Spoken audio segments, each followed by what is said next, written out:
Bonsoir et bienvenue pour ce numéro de Vis-à-Vis consacré ce soir au phénomène du tourisme.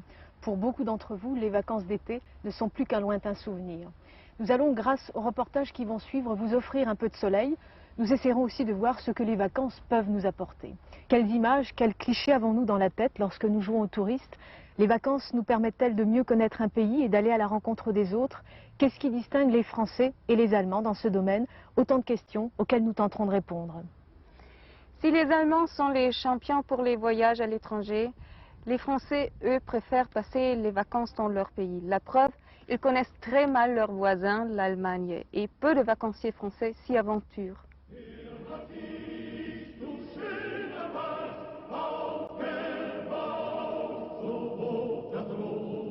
Un panorama magique, un rêve qu'on touche et qu'on regarde. C'est ainsi qu'avec lyrisme et enthousiasme, Victor Hugo parle de la forêt noire. Et ses concitoyens en font-ils de même de nos jours? En fait, rares sont les Français qui trouvent le chemin de la forêt noire. Ils ne représentent que 2% de la masse touristique. Certains y viennent en voyage organisé, en groupe. Ils découvrent la forêt noire à la vitesse grand V en 5 heures et pour 130 francs. Bien à l'abri derrière les vitres du bus, la famille Souchet prend contact avec l'étranger. Mais il y a aussi les autres, les marcheurs solitaires, tels les Pellissolo, père et fils. Un style très germanique et pourtant ils sont parisiens. Tout leur contraire, la famille Souchet. Elle bondit hors du bus et se jette dans la bousculade touristique. Première étape, le titiser. Leurs impressions, images d'Épinal, souvenirs et agitation. Le tourisme dans toute sa splendeur. Nos Parisiens sont plus exigeants.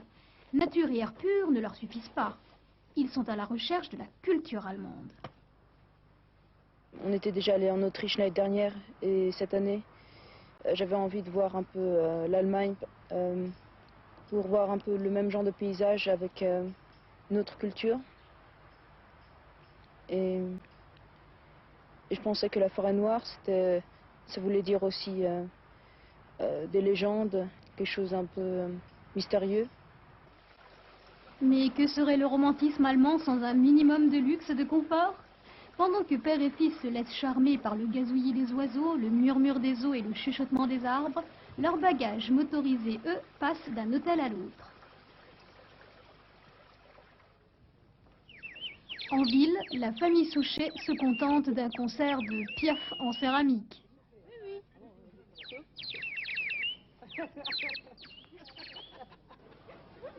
Fribourg, la capitale de la forêt noire, constitue l'étape la plus longue de leur périple d'une journée.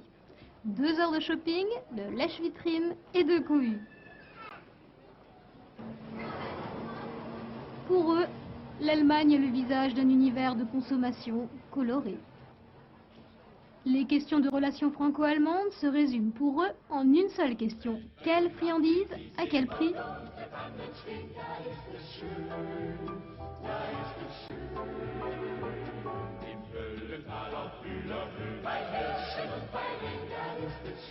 D'abord, une approche culinaire, les bretzels.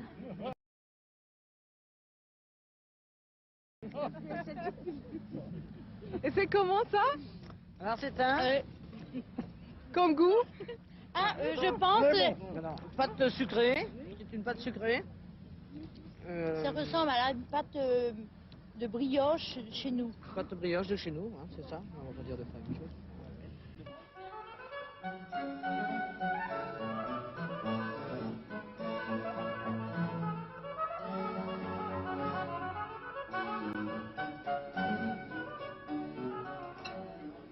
Approche gastronomique, du pain, du vin, et si la carte propose bien des mets traditionnels, elle n'en est pas moins rédigée en français. Monsieur Pellissolo se sent presque comme un dieu face à tant de prévenance. Vous savez, maintenant, l'Europe, c'est un grand pays et l'exotisme, ça serait plutôt d'aller dans un autre continent. Mais les Français ont l'habitude d'aller en Allemagne soit pour les affaires, soit pour rencontrer des amis, de la famille, soit pour aller en vacances. Je ne pense pas que ça étonne grand monde qu'on aille passer des vacances en Allemagne. Tous les Français ne vont pas dans le sud, dans le Midi, pour avoir la chaleur. Peut-être, mais il n'en reste pas moins vrai que 37% des Français passent leurs vacances en France. Des 63% restants, un cinquième va à l'étranger. Et ceux qui entreprennent une excursion d'une journée en Allemagne se font de plus en plus rares. André Poli organise des voyages en Allemagne depuis plus de 20 ans. Pense-t-il que les Français connaissent leur voisine, l'Allemagne? Non, à mon avis, l'Allemagne est très méconnue en France, à part quelques régions très touristiques telles que les châteaux de Bavière, la vallée du Rhin et de la Moselle et la Forêt-Noire. Ce sont les trois régions phares donc, de l'Allemagne. Mais autrement, le simple, disons, le Français connaît très mal l'Allemagne. Des coucous? Des peluches? Que retiennent-ils de leur courte visite dans ce proche pays étranger? La famille Souchet répond. Donc au niveau objets, souvenirs qui sont mieux disposés que nous, ils ont avec goût, et en plus dans les rues c'est très propre. Il n'y a pas de chiens qui traînent dans les rues, donc on n'a pas besoin on ne monte pas dans les... Hein? Oui, ils aimeraient revenir, mais toujours en voyage organisé pour ne pas avoir à se soucier du facteur linguistique. Mais il reste pour eux un autre aspect éreintant. Quand ils affichent un article, ils devraient mettre en francs et en Danemark. En Danemark pour eux, pour vous. Enfin, disons comme ça permettrait de nous de plus comprendre plus facilement. Ça nous éviterait de nous fatiguer. Qui s'étonnerait qu'ils soient fatigués? Je lui demande si elle veut sortir avec moi ce soir. L'Alsace et dans une moindre mesure les Vosges-Lorraine sont très prisés, eux, par nos voisins d'outre-Rhin qui n'hésitent pas à acheter des maisons pour y passer leurs vacances. Un exemple, la commune du Ventron, dans les Vosges. Une commune envahie pacifiquement qui ne s'en porte pas plus mal d'ailleurs, même si ça et là quelques vieux souvenirs réapparaissent.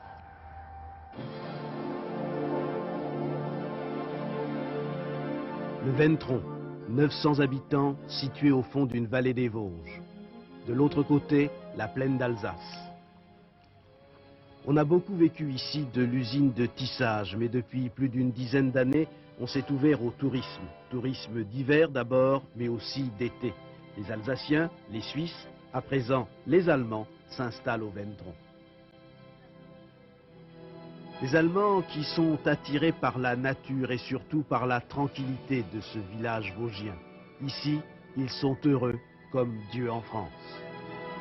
J'aime les gens dans cette région. Rien à reprocher aux Français? Oh non, non, hein? Hein? Ils sont très bien. Ils sont très bien, oui, oui. Hein? Pas de défauts. Non, pas de défauts, non, non. Hein? Pas de défauts. Joseph Munch a 82 ans. Il a été ouvrier paysan. La journée à l'usine de tissage, le soir dans ses champs. Les Allemands, il les a connus pendant la guerre. Avec tous les hommes du Ventron, il a en effet été déporté en novembre 1944 à Pforzheim. Aujourd'hui, il fabrique des dessous de plats pour les touristes. On profite quand même un peu du tourisme ici, dans le village. Comme il n'y a plus d'industrie, il n'y a plus rien, c'est le touriste maintenant qui nous sauve. À l'Ermitage, là-haut, ils ont pas mal de personnel quoi, qui vivent du tourisme. Et de les voir en tant que touristes, ces Allemands, ça vous rassure? Oh, j'ai jamais. Ils ne viennent pas ici demander la route. Non, ça. Les Allemands. Maintenant, c'est nos amis, quoi. Une fois que la guerre est finie, c'est plus la même chose. Hein. L'usine de tissage Germain Frères a définitivement fermé ses portes en mars de cette année. Pour les véternats, les habitants du Ventron, ne reste plus aujourd'hui que le tourisme. Le patrimoine immobilier de l'usine a été rénové et vendu principalement aux Allemands qui avaient les moyens d'acheter ces maisons. Pour autant, le Ventron ne se sent pas encore envahi.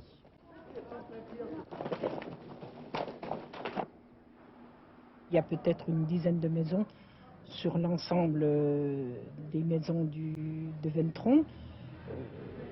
Ce n'est pas très important. Je ne sais pas effectivement ce qui les a poussés à venir s'installer à Ventron. Peut-être la proximité de la plaine d'Alsace et de leur pays. une dizaine de maisons sur l'ensemble, c'est pas assez important pour se sentir envahi. L'ermitage du frère Joseph. 2 siècles après sa mort, le vieil ermite continue de veiller sur le Ventron et ses habitants le vénèrent. Erika et Walter sont de Hambourg, lui est architecte. Depuis 2 ans, ils passent ici leurs vacances. Les Français, ils connaissent. Malgré leur amour de la gloriole, disent-ils, leur nationalisme, ils les aiment bien. La France nous plaît le plus. Oui, parce qu'on mange très bien en France. On boit de bon vin. Oui, on peut rigoler avec les Français, toujours. Oui. Et les Français sont en général vraiment fidèles, à mon opinion. Je ne crois pas que tous les Allemands pensent la même chose que moi, mais je le trouve comme ça. Vous pensez qu'il y a parfois trop d'Allemands en France? Oui, quelquefois, oui. Pas en Italie, c'est pire, et aussi en Espagne, mais aussi en France, oui. À Bordeaux, les Landes, à la plage, on a trop d'Allemands, je pense. Et j'ai peur que les Français sont dérangés par ça. Et moi, j'aime d'aller dans une région où on ne trouve pas beaucoup d'Allemands. Oui. Vous n'aimez pas les Allemands? Pas trop. Non, pas trop. C'est une très bonne clientèle pour nous. Des défauts? Oui, ils ont tendance à être un peu hautains, à décréter c'est moi qui arrive, je veux tel et tel plat, je veux tel et tel... Alors, de temps en temps, il faut montrer qu'on est égal à lui-même, quoi. Et puis tout rentre en ordre. Pour l'épicier, c'est une autre histoire. Il souhaiterait des Allemands meilleurs clients. Ce sont surtout des clients à pain et à vin, principalement. L'essentiel, ils le ramènent de chez eux. Comment sont-ils vus ici à Ventron? Pas très bien. Pas très bien. Il y a des souvenirs encore qui sont pas très lointains, quoi, disons, hein. Il y a des souvenirs d'une 50aine d'années en arrière qui sont assez vivaces. Et les gens sont quand même encore un peu rancuniers. Il y a des rancœurs qui restent très longtemps dans les cœurs, je crois. Le club de vacances, c'est un univers clos. Les contacts avec la population locale sont plutôt rares. Sont-ils vraiment souhaités d'ailleurs? Les contacts au sein même du club entre les différentes nationalités ne sont pas fréquents non plus. Que viennent rechercher alors les vacanciers? Eh bien, le dépaysement et la farniente.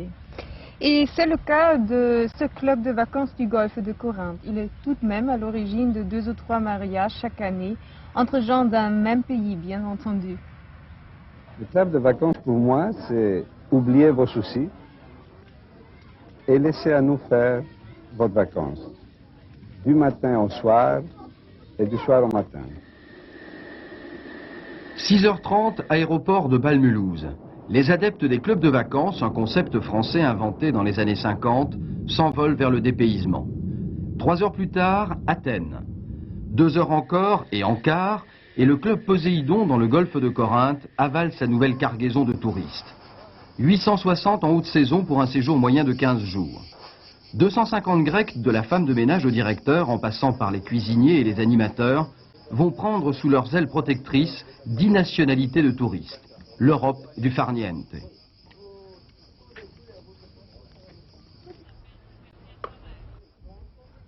Du bain de mer au bain de soleil, du bain de foule au bain culturel, tout est organisé à la perfection, sans surprise.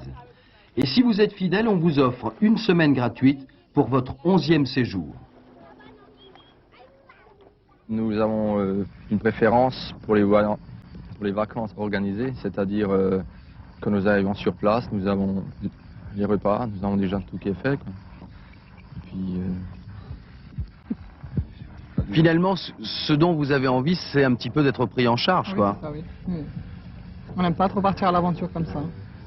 On aime bien que tout soit organisé déjà à l'avance.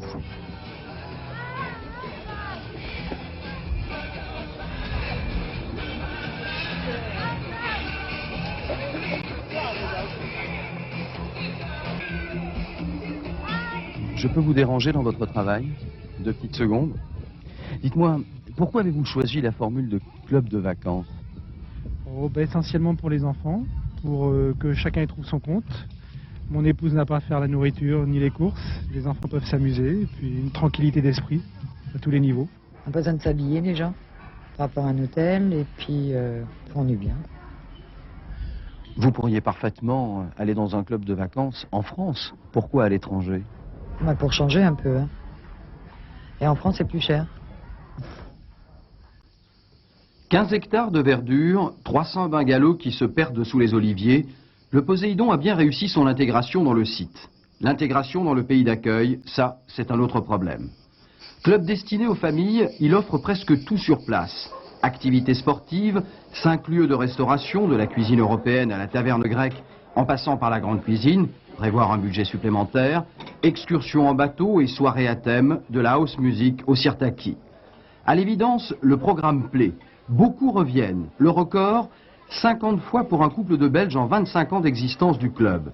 Mais les contacts entre les nationalités restent limités. On est là avec des Luxembourgeois et des Français, donc c'est le francophone quoi, qui domine, bien sûr. Ce qui n'empêche qu'on a eu des Anglais, etc. Mais et puis je crois que ça dépend de l'endroit où tu te déplaces aussi. Hein. Dans un endroit, il y aura plus d'anglais, dans l'autre endroit, il y aura plus de français. Je crois que ça dépend du pays où tu te trouves aussi. Est-ce que vous avez envie de contacter les gens? Oui, à certains moments, oui. À certains moments, je préfère me délasser, me reposer. À ce moment-là, je préfère m'isoler. Et de temps en temps, effectivement, on a besoin de contact. Le soir, par exemple, après les activités de la journée. Vous vous tournez plutôt vers les Français, plutôt vers les autres? C'est une question d'opportunité? Tout naturellement, on a tendance à se tourner vers les Français quand même. À part le grand problème de langue, je pense qu'ils ont un contact. Le sourire, il existe partout. Mais le sourire ne change pas les habitudes des gens. Le Poséidon est un club européen où se côtoient 30% de francophones, 30% d'italiens, 22% d'anglais et 15% de germanophones. Seuls le soleil et la mer les réunissent. D'une certaine manière, à part les jeunes qui s'inventent un langage universel, ils vivent en communauté d'Européens mais pas dans la communauté européenne. Leur vie sociale est aseptisée. Et que dire des contacts avec la Grèce ou surtout avec les Grecs? Premièrement, je me sens étrangère dans ce club. Je trouve qu'il y a très peu de Grecs dans ce club, ce qui n'est pas normal du tout. Mais il y a quand même une explication, c'est que les Grecs n'aiment pas ce genre de tourisme. Ce sont des gens qui préfèrent être près de la nature, c'est-à-dire dans un cadre tout à fait naturel. Ça, c'est pas tellement naturel, c'est loin d'être grec, c'est plutôt un concept européen, entre guillemets. Ici, par contre, nous sommes peut-être le seul club que nous avons un très grand contact avec la population de la région. Nous avons 250 employés et ils sont toujours les mêmes. Ils ont un très bon contact avec les clients. Ils les invitent dans leur maison. Les Grecs, ils aiment beaucoup avoir un très bon contact avec les Européens ou avec nos clients. Je pense que ces gens n'ont pas l'occasion de voir ce que c'est la Grèce vraiment.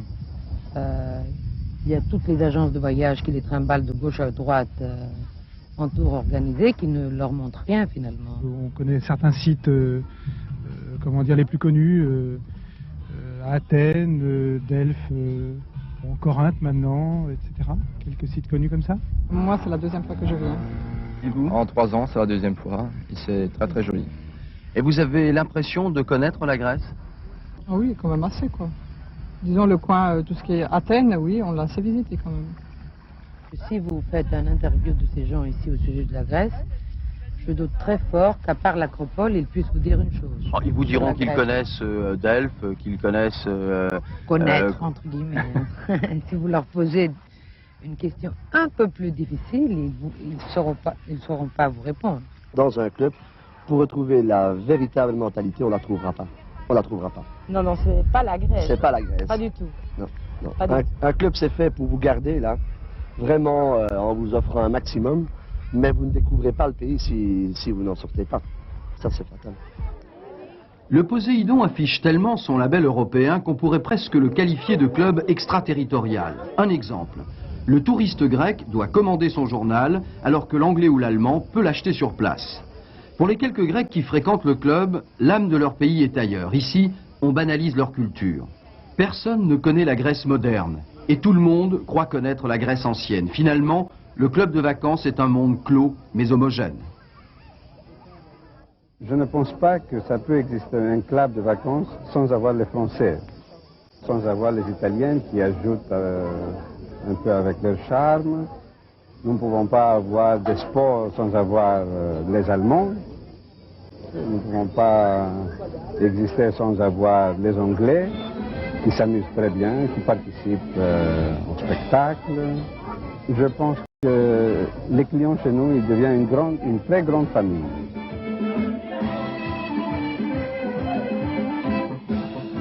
Une grande famille qui commence à exprimer de nouvelles aspirations. De généraliste, la Formule Club deviendra de plus en plus spécialisée. Séjours à thème autour du sport, du tourisme culturel ou de l'aventure.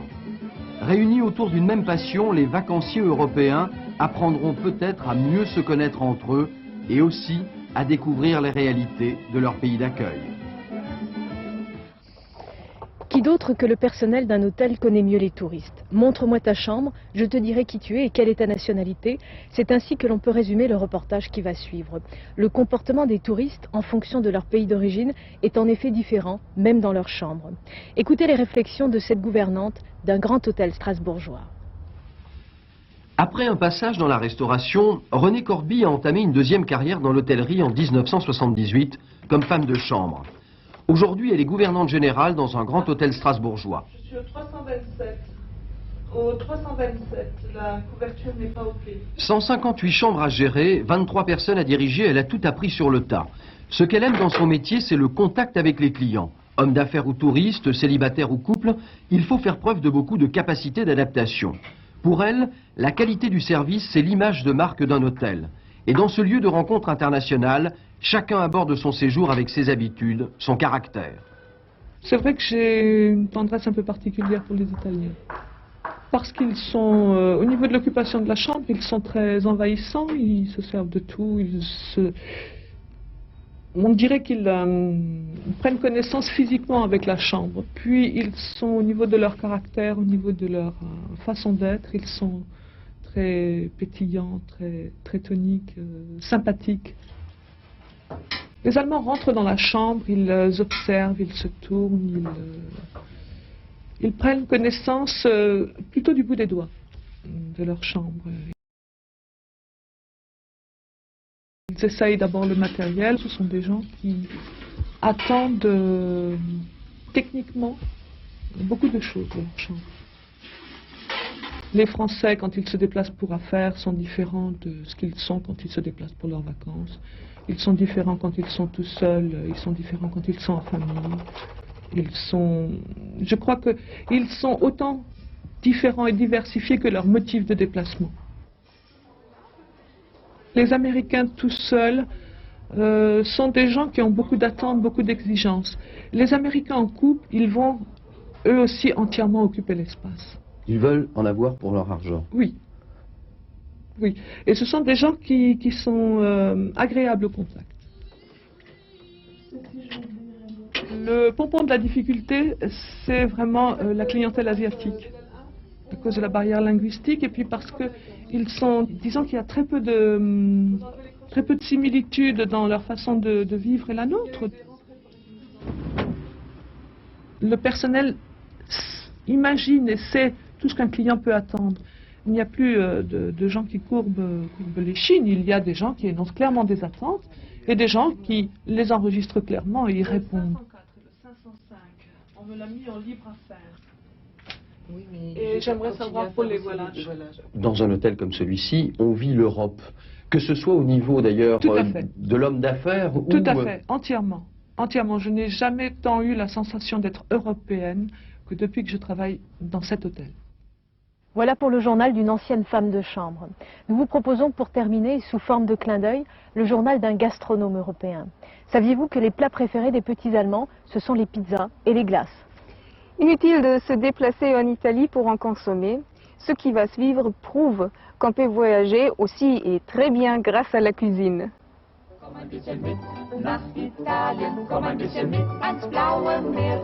Les années 60, embouteillage en direction de l'Italie. Tandis que les voyageurs s'abreuvent de pigeons vénitiens, je vis ma première rencontre avec l'Italie. En Allemagne, au palais de la glace du coin. Tous les dimanches, mes parents m'expédiaient chercher de la glace. Tous les dimanches. Et toujours les mêmes parfums.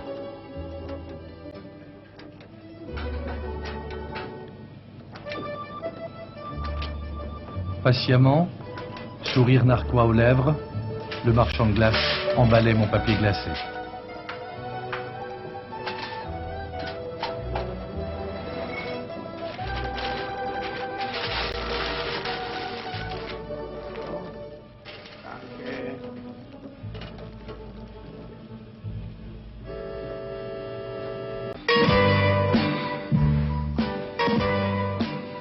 Plus tard, mon âme serait-elle à la recherche de la Grèce?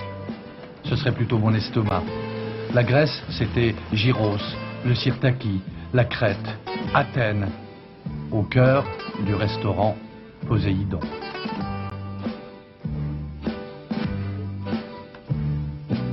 Le summum, les portions géantes qui faisaient éclater nos panses jeunes.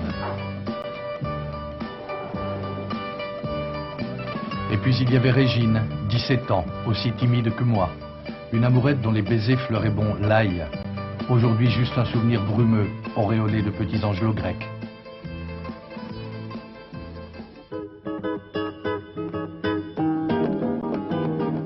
Ma rencontre avec l'Espagne, nettement plus prosaïque. Une rencontre sans fuego ni flamme. Au cours d'une soirée entre hommes. Mais pas n'importe quelle soirée. Un plus grand et plus expérimenté voyageur que moi, mon ami Holger, célébrait son anniversaire. Il nous invita à savourer le légendaire plat national espagnol. Plein d'impatience, nous attendîmes, nous bûmes, nous attendîmes, nous bûmes encore.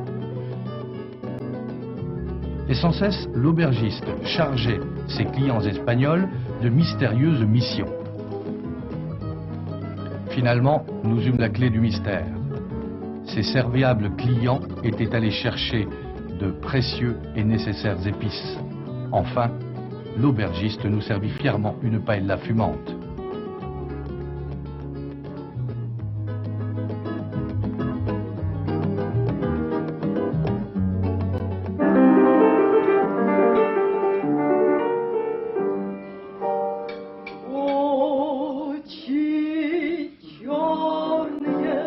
Et aujourd'hui, eh bien c'est aujourd'hui. Nous allons dans un restaurant russe, question de mode. Igor, l'aubergiste, est originaire de Leningrad, pardon, de Saint-Pétersbourg. Ça c'est moi, aujourd'hui. Je ne suis jamais allé en Russie. Mon voyage à Saint-Pétersbourg a été repoussé. En attendant, pour mes amis et moi, la Russie, ce sera ici. Chez Igor. On voyage comme on peut.